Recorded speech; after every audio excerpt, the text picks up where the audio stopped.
Yeah. Nsonyi okubalaba.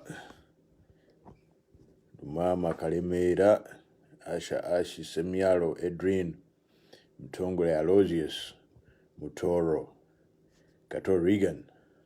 Yeah, Mwenamba Lava. Yeah. Magumba Badru. Okay. Yes. Sulaiman Kakanga. Sarah Mutoro. Kale mwebale kubeerawo. Mwebale nnyo mwebalire ddala. I'm very happy to see you. Annette Nanyonjo. Great. Yes. Waliwo gwe sirengedde adduse. Alex Sekabira. Yes. Mwebale nnyo. Pleasure to see you guys. Mwangweko kibiina kitandike. Yeah. Son Nathan William. Nachaze Mary. William Sempebwa. Nkulaba. Yeah. Semanda Ronald. Kabanda William Luwai Ibrahim. Najib Okuma. Sempala Muhammad. Hello. Simbwa Mulushid. Margaret Magezi. Yes. Amanya gano tugasoma wetu kubanga is a tribute to those people who come first. It's a tribute. Ovanga ku muntu abaddawo ng'alinze program n'agirinda n'aga nti I'm waiting for this guy. Those people are great, you know. And I have them. They're about 200. I am very thankful to them, you know. They just wait, and that's very nice. It's energizing.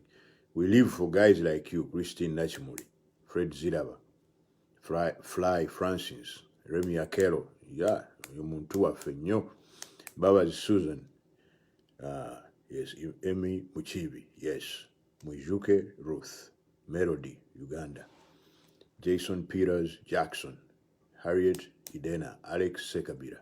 Good to see you. Magumba Badro. NNC Uganda, Yafe. It is our country. And nobody is going to take it away from us. It is our country. Ne bwe tuba tujeyagaliramu. Waliwo abantu abalina ennugu. Balaba nga tweyagalira mu nsi yaffe. Ennugu nebakwata.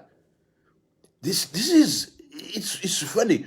You see people in their own country enjoying themselves because they are in their country.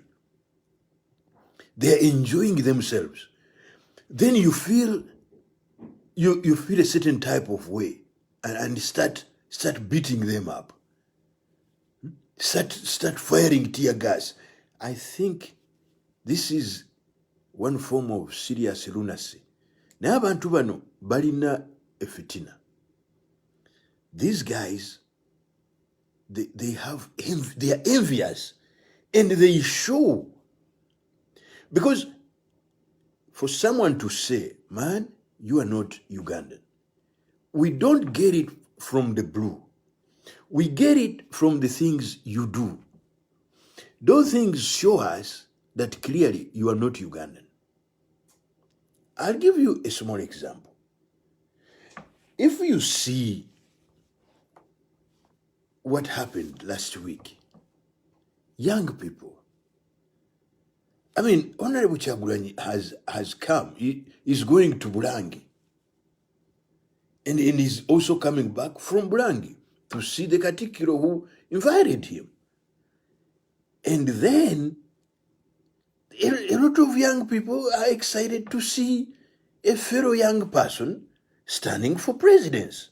They're excited.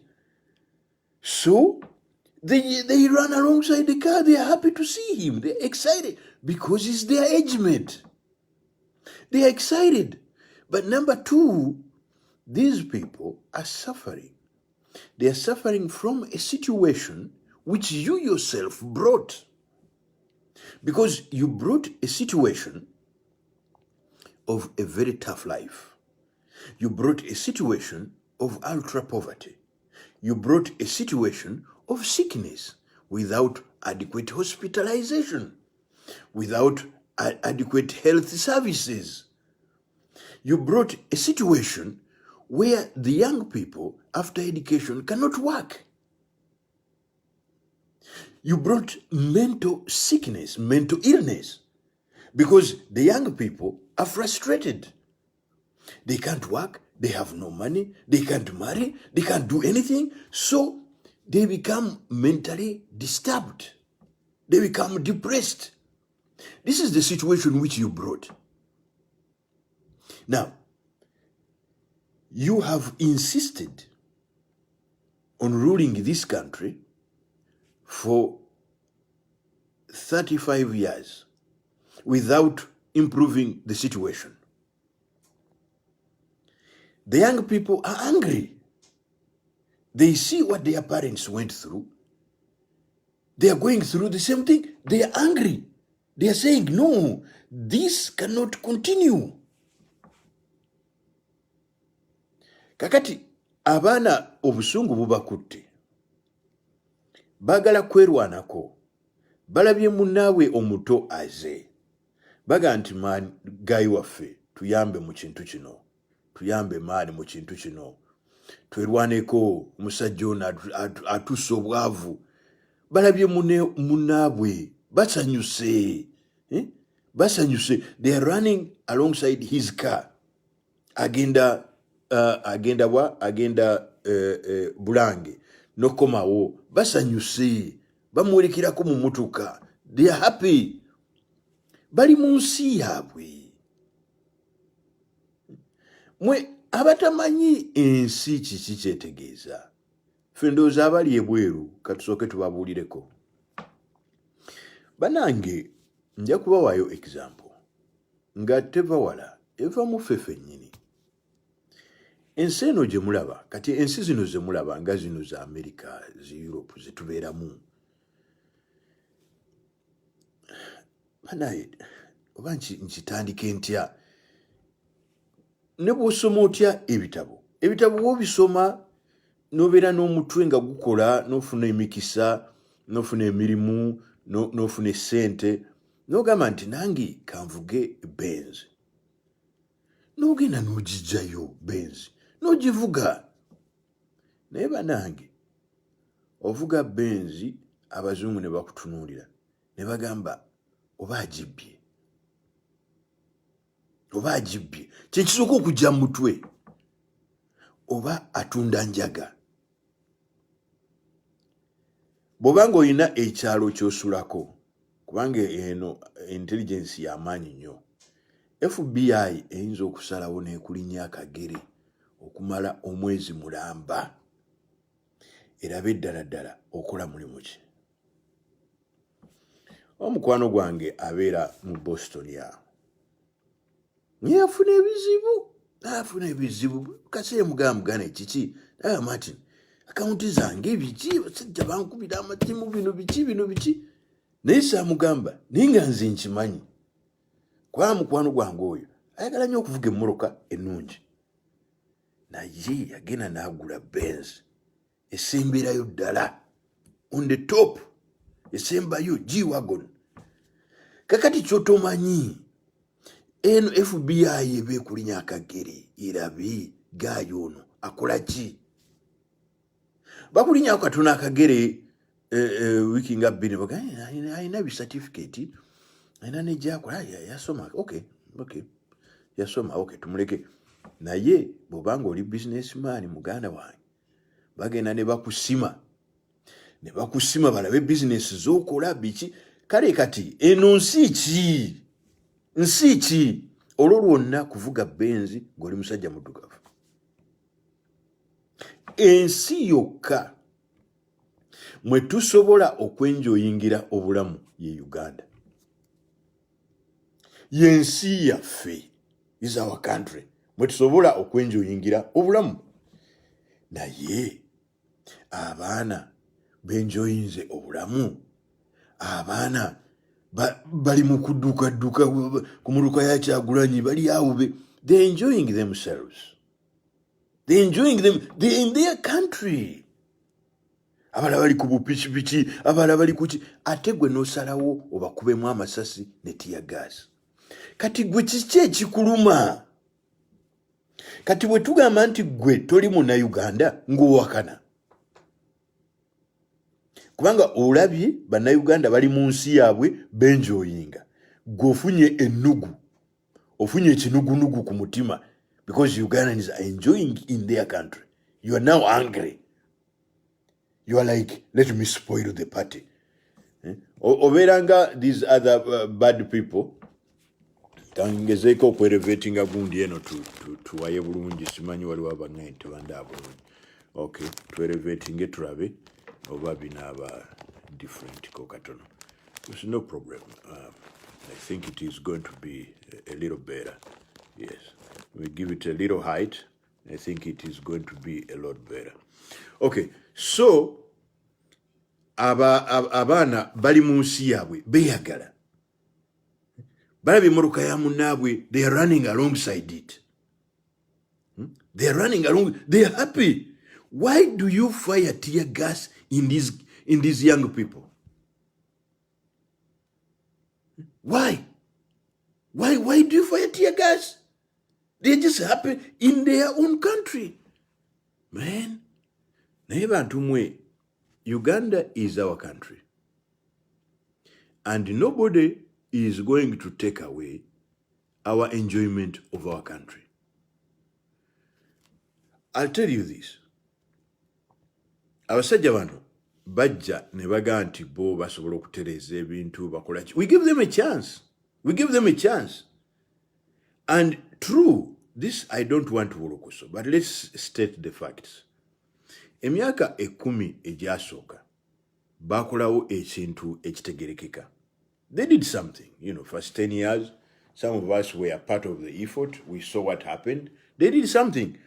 Naye ate, after that, ebintu ne babyonoona. Ate ebintu byayononeka precisely kubanga abasajja bafuuka babbi. Abasajja bafuuka babbi. Kwegamba luli baali nga baagala okukola foundation batuguumaaze, then oluvannyuma lw'otuguumaaza batandika okubba. Era ekintu kyabwe kyatandika mu 2001 nga baluka ekintu ky'okukyusa constitution bajjemu ebisanja.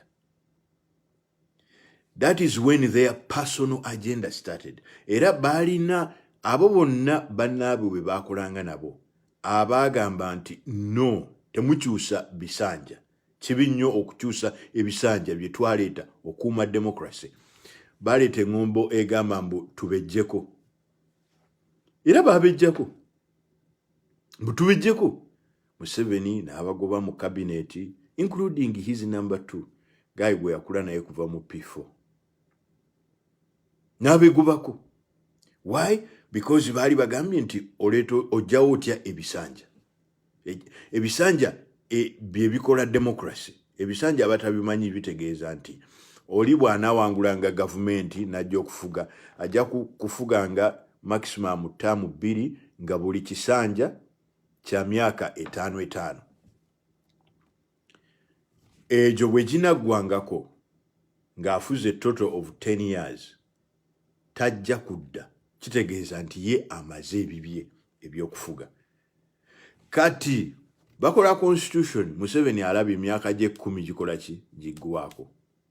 Ate akyayagala okugenda era nga bumumanyi bukaseera aba akyayagala okweyongerayo. So ye yaleeta campaign ey'okugyamu ebisanja. And that is when all the trouble for Uganda started.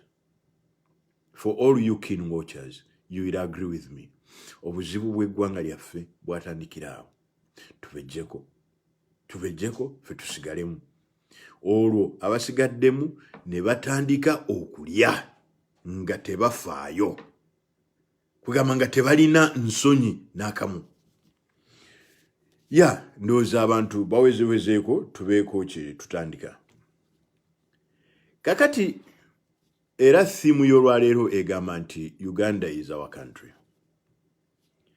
Naye mpuliddeko amawulire amabi nti polisi ya Uganda, polisi ya Museveni, ffe Uganda tetukyalina polisi. Omanyi polisi, motto ya polisi egamba nti to protect and serve. Motto ya polisi bwegamba to protect and serve. naye mumbulire bannayuganda bameka poliisi bwe yali eprotectinze. Bw'oba gy'oli awo ng'otudde awo ondaba mbulira nti nze muganda ye poliisi yamprotectingako n'emponya ababbi. Muli bameka abalaba kati oba abanaalaba edda abayinza okunga nti poliisi ya Uganda yansaavingako? To serve you nekuyamba oba onoonya kkubo libuze oba any help you want. Zero. Nada. Because this is not the Uganda police. This is the Museveni police. Polisi ya Uganda eriwo kukuuma Museveni n'abantu be n'ebyetaago bye okubitwala maaso. So there is no Uganda police. Ekyo ekigambo bakisiimuule ku mmotoka. Bwe mubanga mufunye obuvumu, bavubuka mmwe baana baffe, bwe mubanga mufunye obuvumu n'osanga nga ekigundi kya poliisi kiri awo bana abalala nga bali eri bakuba poliisi babakuba bulo bakola ki, gwe leeta baketi n'akalobo oteekemu ojje n'ekibrush oteekemu olabe emmoroka eriko Uganda poliisi okisazeemu bwoti ne paint eya white otambule ogende. Because that is not Uganda police. That is Museveni police. Kwata akaloboko nga mulimu langi eya white. Okwate n'ekibrush nga mwekiri ng'obeere ku kando. Kakati bo bajje. Kati we bajja nga balina batambula bagenza okukuba bitya gaasi biki dereva atudde wali mumukube ejjinja mukole kyonna kye mwagala. Emmoroka mugisiigeko musiimule ekintu Uganda police kiveeko. Oba osiimula ekigambo Uganda ne kivaako n'olekako police. Because that is not our police. Eyo police si ya Uganda. How you treat our people like that? Abaana bali mu kweyagala. Balaba munnaabwe ava kulaba Katikkiro. They are running after his captain. What wrong have they done? They are in their country. Umunyamulenge oli mu uniform yaffe. Because now I have seen, I got a picture and I analyzed. Abanyamulenge bayingidde. Nabana abavuuka bano abalala abeegundi abekiruhura bali mu uniform zaffe kubanga obalaba amakudde n'olaba nti ono wa kiruhura ono. Mbuye komanda simanyi komanda waki uli mu kuddukira mu mmotoka ya Kyagulanyi. Usamba emmotoka z'Abannayuganda emmotoka ozisambako ki? Singa si Museveni yajja okubawa ku mirimu mu poliisi gwe wandiguze ne ku mmotoka. Usamba emmotoka z'abantu muzisazeeko mukubya amatala gavuddemu. Because you guys don't know anything about value. You have never worked in your lives. You don't know what is value. You have never done a proper job to get money. Muli awo kubanga Museveni yabaleese from Kiruhura abatadde mu poliisi mugira amakudde muli awo mulega amakudde kakati mutandise okubonyaabonya abaana baffe bali mu nsi yaabwe beeyagala.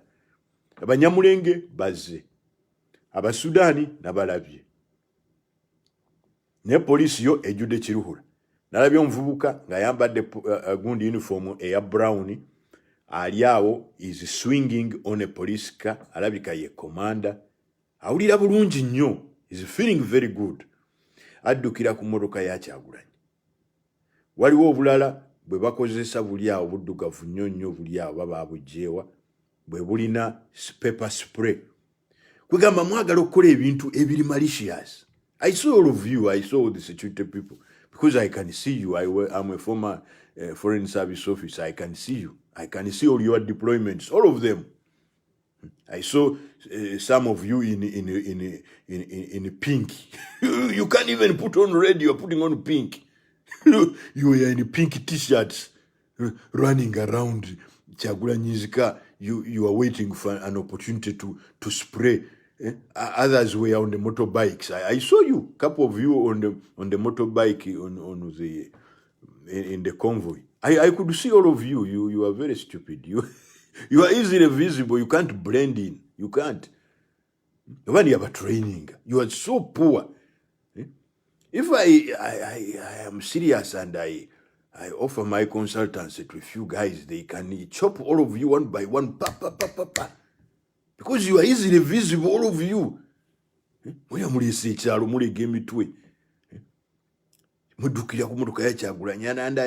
Kyagulanyi had a young man there. I saw him walking alongside the car. He is a nice guy because I think he was telling them that we have company. So I saw the windows closing and everything. Because if you didn't do that, abasirwabo abalina enugu nti mwe muli munsi yammwe mujenjoyinga babadde baagala kuteekamu katiya gas from the top. That's what they wanted. You can see all of them. You know, they are villagers. You can see all their intention. You can read them. Muvanga ku bantu abalina emitwe gyabwe tubalaba. Oba tulina bo tunula banoga kati oyagala kuba tiya gasi agende muki mu open roof ya Kyagulanyi kabwatukire mu kale kwegamba ne mubanga mulina devilish intentions like those. These are very devilish intentions. You guys, I tell you what, ebintu ebyo bye mukola kubanga singa mujja ne muga nti okay tugenda kuziyiza buziyiza biki tulabenga tukola order ya convoy eta ekyo abantu baba kiraba naye mmwe muli mu convoy kulumya baana mwagala mukone boda bagwe bamenyeke emikono mwagala mukube tiya gasi abantu baffe balumirwe kwegamba you come to hurt mujja kulumya abantu baffe. So ate obusiru obubali, and I'm sorry to use these words, kubanga there is no commentator on Ugandan politics who can hide his anger. He's not there. And I would like to confess that I'm a very normal guy with the red blood moving within my veins. So I'm within my rights to say a few things. Muli mu convoy mwagala kulumya bana. So what is going to happen? Mugenda ne mujja ne mukwata nalabyenga awalalanga mukuta omusajja mumufulumya mukutubu mumukuba enankani mumutwe emundu mukuta ebigala mumukuba mutwe. Really? Even if he's a robber, he still merits the whatever the doubt of innocence, of guilt. So you have to. He has some privilege of innocence right there.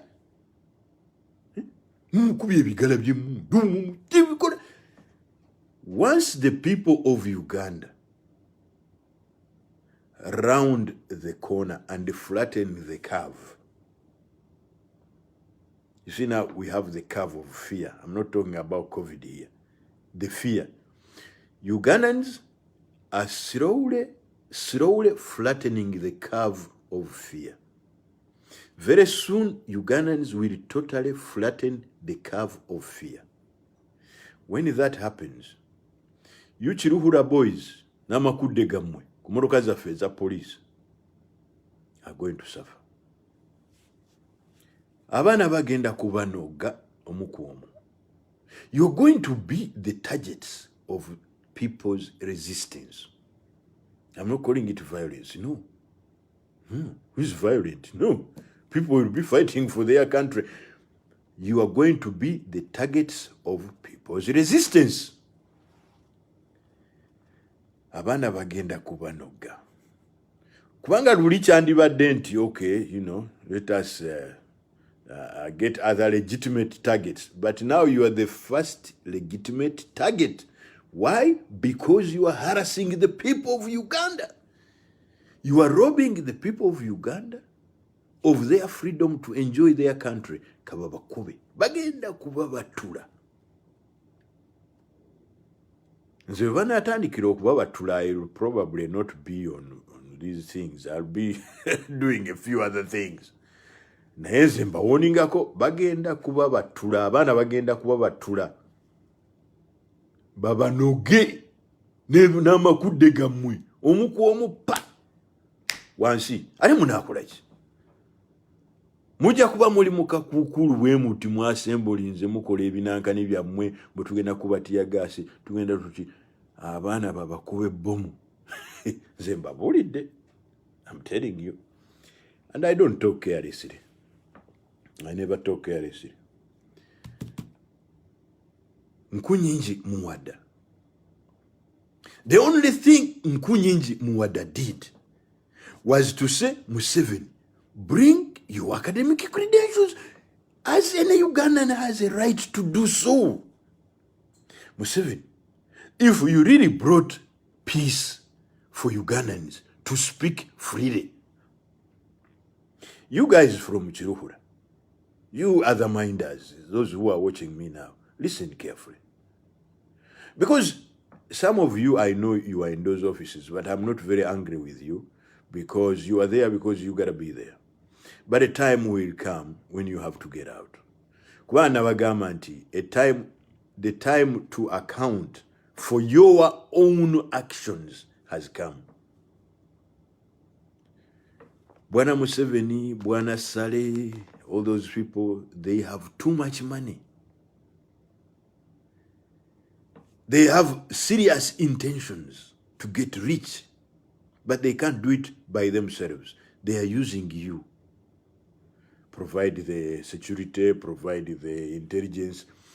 That money which they earn from anything, everything they do, they don't share with you. Nimwe munategeera mutya. Njagalayo owa security ombulire nti diru zonna Sale zaakola yampayo $100.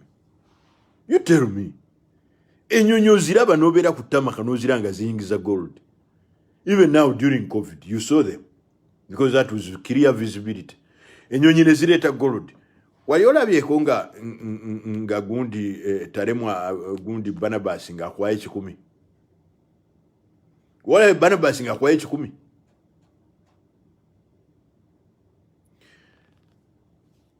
All the timber, all the gold and everything which we have stolen from Congo. Mweba porojo mwe. You are here watching me, seeing what I am talking. Have you ever got 100 from those deals? All that money is for those people. Nekati gwe, chiche chikuteeka ku luguudo.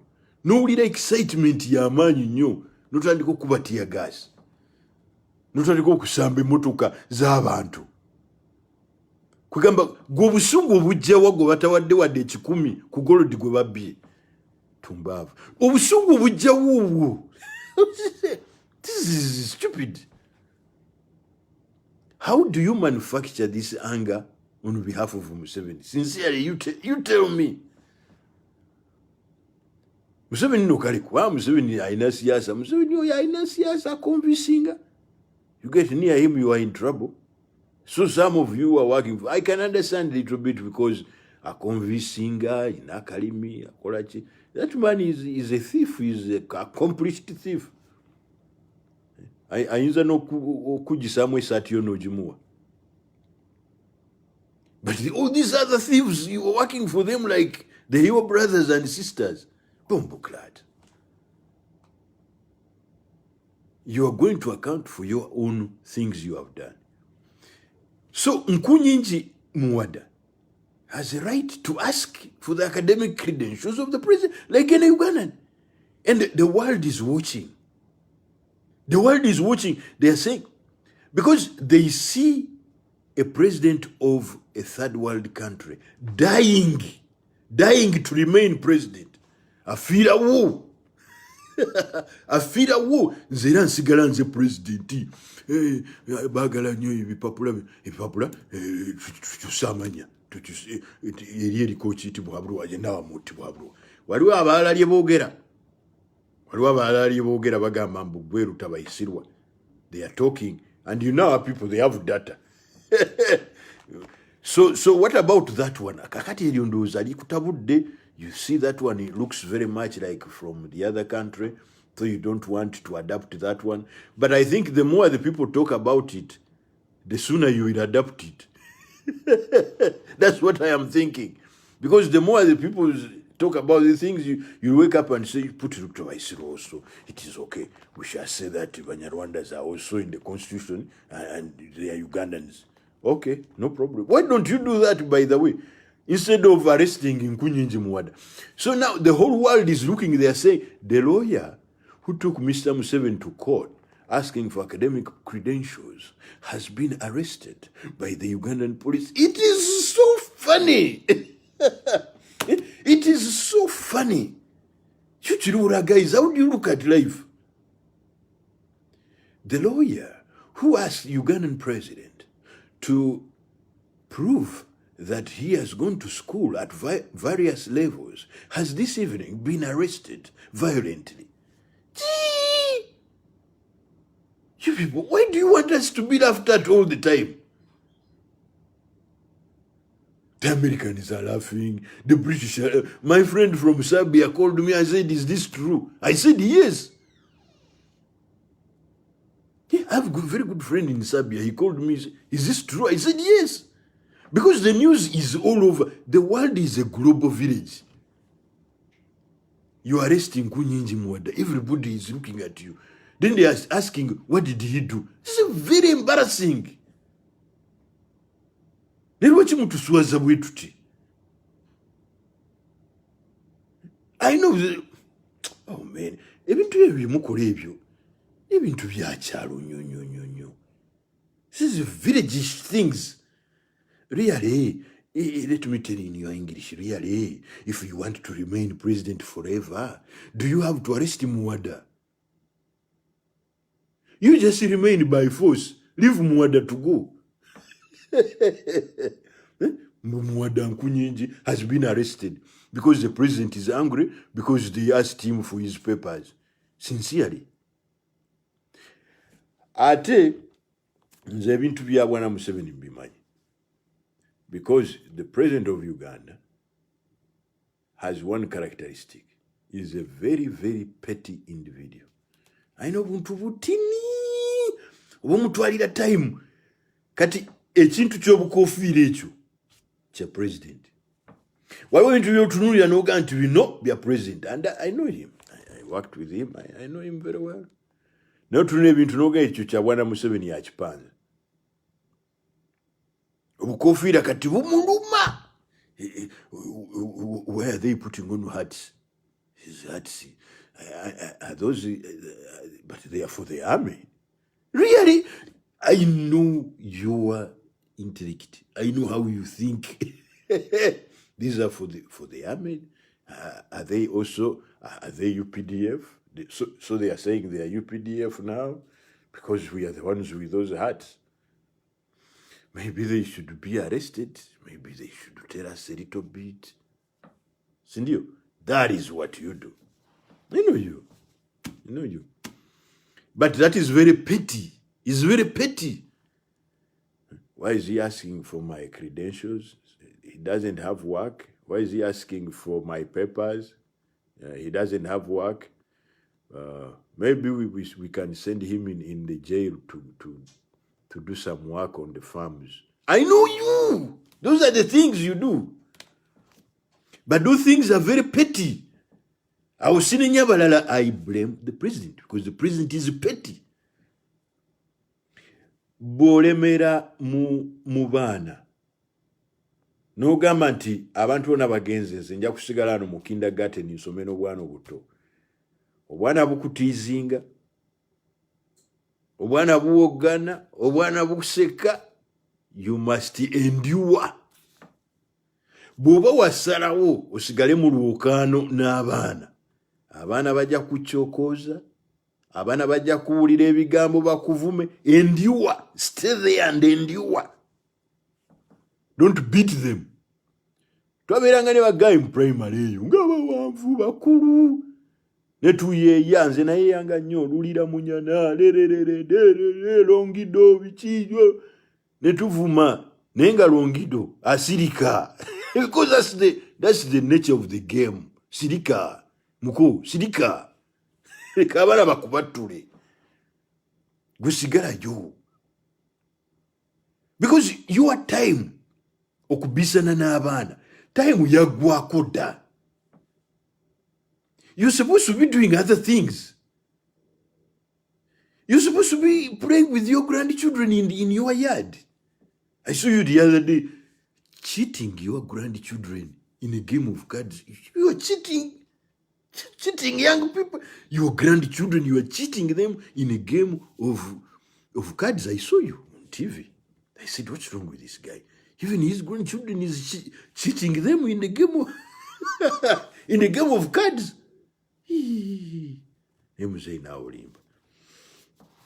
Now, there are people who say that Uganda is a poor country. Nti tuli awo tubonaabona, tetulina malwaliro, tetulina nguudo, tetulina biki, kubanga Uganda nsi njavu. I tell you something. Teri nsi njavu. Teriyo. Teri nsi njavu. Negundi ensi eria wansi bagiyitaani Lesotho. Kasika tini nyubwe katikali munda wa South Africa na yungaga. Teri nsi njavu. Ensi ebeera ebulwa sente ezikola ebintu oba neremwa okukola ebintu kubanga abagifuga obongo mye. Abagifuga tebasobola, tebalina capability, managerial capability. That is what makes that country unable to take care of its people. There is no poor country. Uganda jemulimu ngago kufobo fe. Very rich. Tuina gold, tuina platinum, tuina copper, tuina bintu bitini for bungi, tuina oil. Naye problemu ziri bbiri. Ensi eremeddwa okubakolera ekituufu kubanga abagifuga tebategeera kye bakola ate babbi. Two things. Abafuga ensi eyo tebategeera kye bakola ate babbi. Abantu bano baava mu nsiko nga baagala kubba, bajja nga baagala kubba. Ekintu kimu kye baasooka okukola nga bakava mu nsiko kwekwata mayumba. Awo otegeerera nti twabalabanga tuli batunga baduuka bakwata amayumba. It didn't get to our minds what was happening. Kubanga awo wennyini we twandirabidde ne tugamba we have been invaded by thieves. Bonna babama bagenda Kololo, Nakasero, wane bakwata amayumba, osanga oli komanda nga agataddeko platooni egakuumye, ago yagakutte gage, mayumba ge. Nosanga endala uno aba adumirayo ogenda okusanga ngono naye waliwo section egakuumye gano ga kamanda gundi. Bagabana because they came as thieves. They were not interested in the country. Kati bajjaawo World Bank na ejja. World Bank ebiseera ebyo kwegamba byali byakubuzaabuza nga Afukana aba. World Bank mu biseera ebyo we yajjira ne policy egamba nti mutunde, government should divest itself from doing business. So what they did, that's what the World Bank said, because government, era twabisomanga in politics, say, because government is ineffective.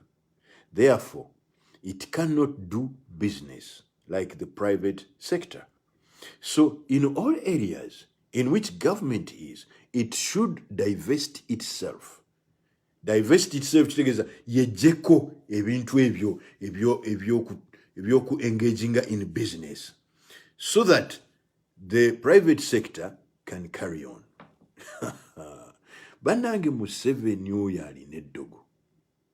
Museveni alina eddogo. And I'll take you back a little bit, just a little bit. Omusajja oyite Ojok, very smart soldiers, the very smart soldier, one of the smartest soldiers the Uganda has ever produced. Smart in body, smart in brain and everything.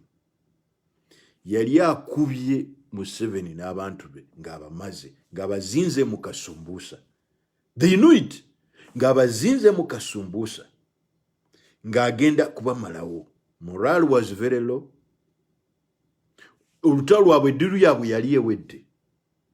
Yayo omusajja omulala nga bamuyita Mwerabidde yali wa special force ng'akola ne bwana Oito Joko oyo. Ageta, I don't know, I forgot his name. Very robust fighter. Baba yekera abo ne babateeka mu kasumbuusa. River Kafu, River Katonga, wansi wano ki ne babateeka mu kasumbuusa. Era Oito Joko yabuukanga ne helicopter n'abayita waggulu bw'ati. N'abasuulira n'obupapula naga give up. You're finished, give up. The game is over. Nga bawedde. Bali baweddira bakimanyi.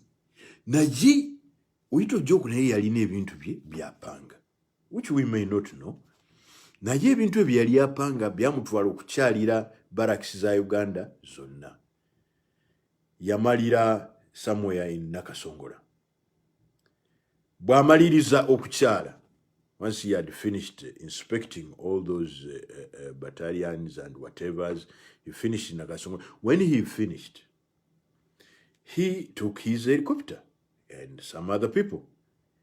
And there are a lot of schools of thought, but no sooner had they taken off from the ground than the helicopter blew up in pieces, caught fire, and landed down. Bali bakava ku ttaka bwe bati, omugenzi Oito Joko n'abantu bonna bakayimuka bwe bati. Helicopter nebaluka nekwata omuliro nekomawo wansi. Kwegamba bano abasajja abaali mu nsiko batunulira helicopter ng'ebaluka ekutta omuliro egwa. Awo ndowooza ekikulu kubo tewaali akkiririza mu Katonda. Naye abakatoliki abaaliwo ndowooza nga bootafiire baakuba obubonero nga 150. Kubanga okulaba omusajja mubadde mulwana emyaka egyo gyonna, omusajja abalemesezza mulinda kwewaayo. Omusajja abadde abalemesezza abakubye ne mulaba nga helicopter ye ebwatuka ekwata omuliro egwa wansi. Era kye baasooka okukola bo amongst them abamagezigezi, I think it was external desk, I don't know who, basooka ne bafulumya amawulire nti NRA esse Oito Joko ekubye helicopter, which of course was a false narrative. And they didn't sustain it for 2 days. They removed it very quickly. Babijjawo mangu ne bagamba mubijjeewo sife twagikubye. You know? So they are very lucky. And once Oito Joko died, so they got a chance to live another day. And now we are with them here. But no sooner had they come than the World Bank said government should divest itself of kiringo okugamba nti empisi zakutte akatale. Empisi nezikwata akatale naye nga temuli bintu. Empisi ziri awo zinoonya ennyama temuli. All of a sudden abasuubuzi b'ennyama ne bajja ne baguza empisi ennyama. Nga kugamba ne basanga empisi nga ziri awo ne baziwa ennyama nti mututundireko. You see? The men came fighting for small buildings in Kololo and Nakasero. Now the World Bank is saying government should divest. Nebatandika ani akwata eno UTC bagitunze, Diary Corporation bagitunda simanyi nusu 2 biki kwigamba ne batandika okuba. Nenga World Bank yesambye omupiira. Kati World Bank yaddange ne Washington negamba Yoweri Museveni, he's an example of the new breed of African leaders, very good at political management. Tebamanyi nti Of course, empisi bw'ogiwa ennyama etunde ojja kulanga ennyama eggwawo ku speed. Mugambe nti the hyenas have proven to be the best sellers of meat in Africa. Nedda bebagirya. So you are saying that Yoweri Museveni is a new breed of African leaders in Africa because he has championed the strategic adjustment program. No, mubbi yabitunda yabyeguza byonna yakola ki vulungutu ina yamukola. He was not being the best. No.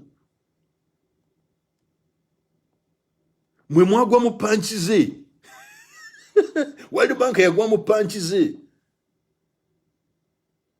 This is what happened. This is precisely what happened. Ne bank area, Museveni, he has done very well. No.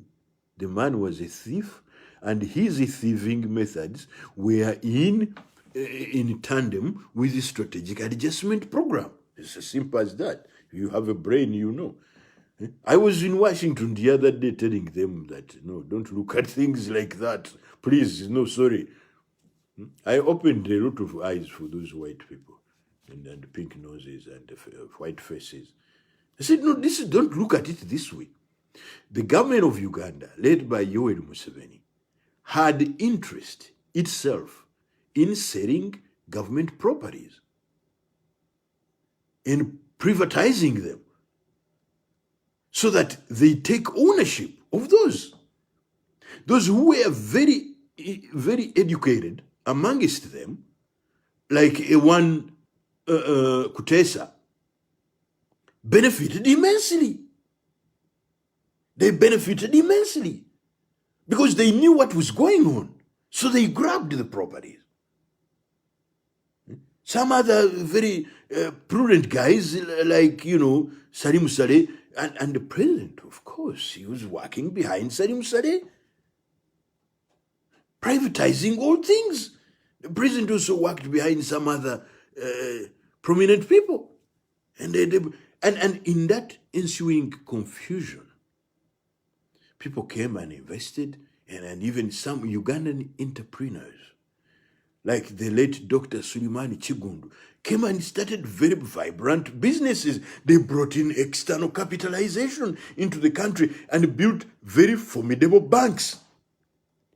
But as things were, the new leaders were very, very, very apprehensive of anybody else who did not fight with them owning property. Owning means of production.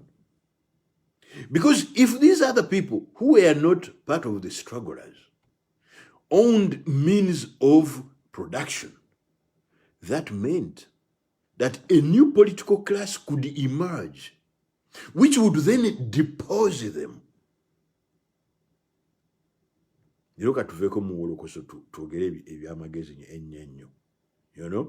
I'm not interested in numbers. I'm interested in people understanding what happened.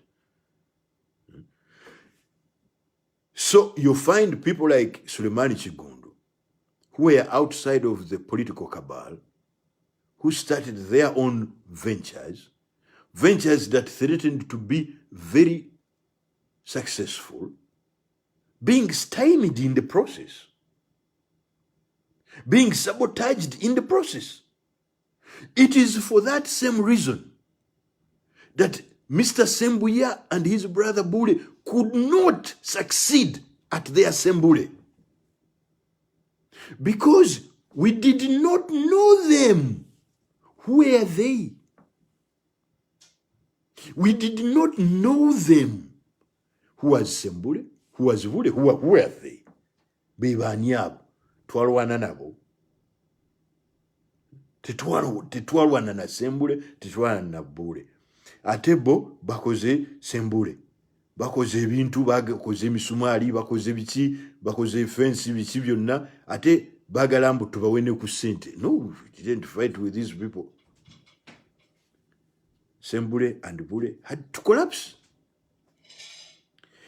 Other indigenous people who had their own means of production also collapsed in the process. Kaya. Mzee Kaya. With cows, tens of thousands of cows. And all those other Baganda people who had a lot of cows, a lot of property, collapsed. Because they were not part of us.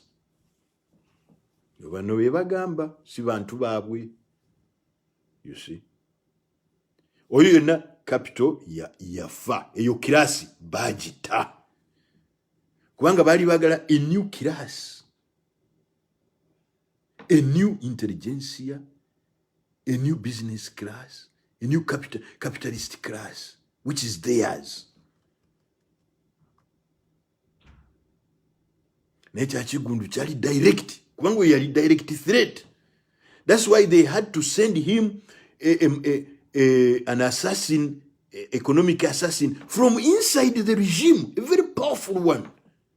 Because that one was a threat. Send him Sari. Political assassin, economic assassin, to finish Chigundu off completely.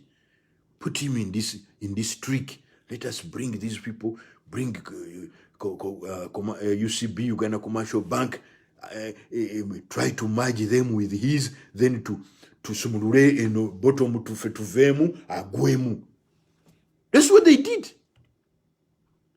Bamuguziza bank yechifule. Bamuguziza bank yechifule.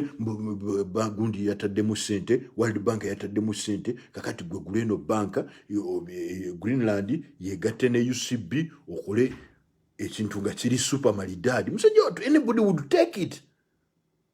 Azimbye Greenland Bank ya kabinyo katate bamuguziza eri enene erina branches mu Uganda yonna. Of course he had to take it. Aje usente azibawadde. Atebo bagudde ntobe no wansi agweyo. Hawa agenda okunoonya sente zebateeka mwezi tezirabikako. No money. No money. Agenda okugira bwati mbwate bakisimanyi bagiguza aba Malaysia, simanyi bagiguza. The man almost got a heart attack. The man started getting sick from then teyadangu. Omusajja okugenda okujoininga politics agende mu FDC. He never wanted part of he was not a politician. But he had to go because he saw that the politicians in NRA killed him. They killed his bank. Then bamaze ate bayiseno mu Bank of Uganda bakoze obukodyo mbu ate eno banka tujigale anti muneteri na sente. Ate sente mwe zona yaziba wadde agule UCB mwazitutte. Nene musumulule ntoba agweyo. These people are evil. They killed Sulaiman Chigundu, an indigenous Ugandan businessman, because he was not initially with them. So Uganda is a very rich country, but it has thieves and people who don't know what to do. Kakati bano ababbi ba invader bajja okutwala ebintu bagagawale at our expense. Neze mbadde mbasabako ekintu kitono. Something they should have done in these 35 years. Oba mutubye ebintu byonna mu bitutte. Banange mwanditulimbyeyo obuntu butono. Mwanditulimbyeyo obuntu mutono. Ne mutukolera oluguudo olugenda e Masaka nga lwa leni nya. Luno ewamwe mu kyalo mmwe nga muli bannakyalo oluva Embarara oluva e Masaka ogenda Embarara. Okay, mwalulwesenga lwa leni 2. Kubanga mwe tebibakwata kuti mwe temufaayo. Naye no mwanditukoddeko oluguudo nga lwa leni nya. Banange mwandituzimbiddeyo obulwaliro obutonotono nga bulimu n'eddagala. Just kutukombyako katono. Mwe mumanyi twagala nnyo amasappe. Singa mwatukolera enguudo ezali leni nnya ne tutambulirako awo tubandibadde tetubawuganira. Singa mwatukolerayo amasomero nga gaddala nga baana tebatuula wansi ne tuwalayo abaana baffe ne bayiga ebintu ebyaddala twandibadde tetubawuganira. Singa abaana baffe mwabawa ku mirimu ne bakola mu bibanka byammwe ebyo mu bifactory byammwe biki singa abaana baffe mwabawa emirimu ne bakola bambi ne baleka kugwa ddalu singa abawala baffe temwabatunda mu Saudi Arabia ne mu nsi z'abasiraamu ne mubawayo buli mulimu bakole mu nju zammwe tondibadde tetubawuganira ne basajja mmwe lwaki mulina ennugu bwetyo eggwanga ne mulibba ne mubba buli kamu ne mukatwala ne mugana n'okutukookoonyaako obuntu obutonotono ate bwe mutuka okuzimba enguudo era mutubba bubbi mukolayo inchi 2 ez'amayinja ne kolasi ne mutugamba akaguudo kaako era sene zonna ne muzitwala basajja mmwe ne mujja mu palamenti yaffe ne mugamba nti mutuwe biliyoni simanyi meka tugende tuzimba enguudo e Congo naye nga ffe tetulina ne basajja mmwe banneemu abaaki ne mubbira ddala ensi ne mugibbira ddala n'olya ennyama n'odda ne kugumba n'otandika oddikalakata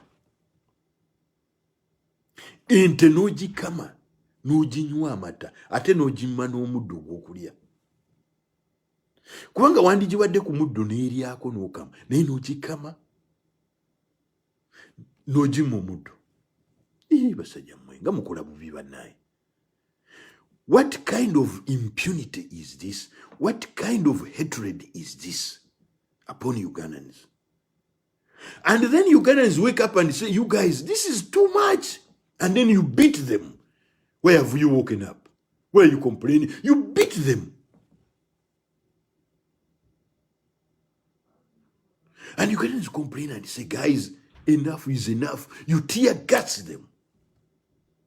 You can say, you guys step aside. We want to take care of our own affairs. You say, no.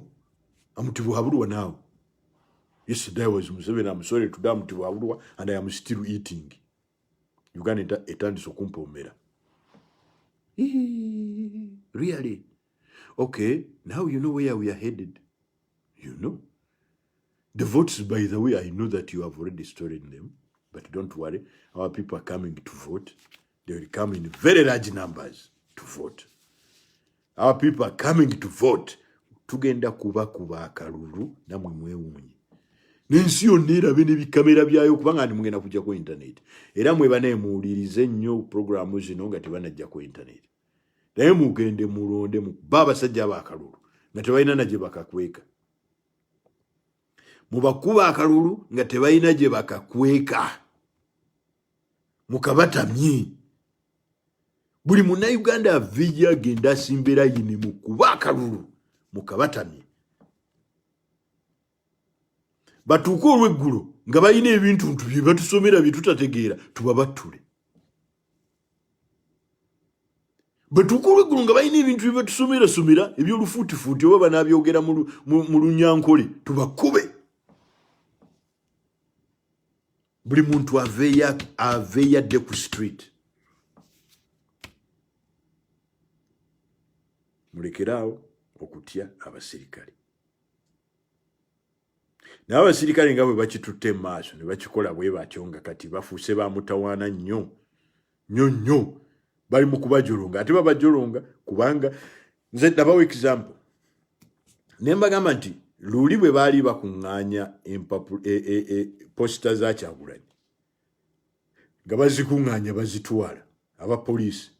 Singa abantu bonna abaali waggulu nga balaba ku Arcade awo simanyi muziyita Arcade oba ki, bonna abaali bayimiridde waggulu eyo nga balaba firimu, singa mwenna abavubuka, abawala, abasajja, abakyala, singa mwenna mwavayo ne mukkirira wansi amadaala, mwenna ne muvaayo ne mukkirira wansi amadaala, mwenna ne mujoyininga abavubuka bano abali wansi nga mutambula butambuzi, temukutte mayinja, mutambula butambuzi mwetoolodde Kabangali, mugamba nti temutwala bifaananyi.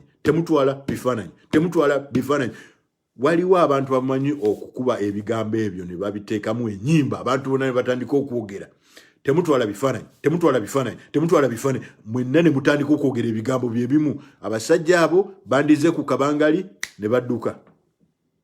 That's what we call determination. Yonna si ya kifuba si ya kuba mayinja. No, not all of it. Singa mwenna mwava kwa Kedi, mbawadde example, that is jenjagala musulireko weekend.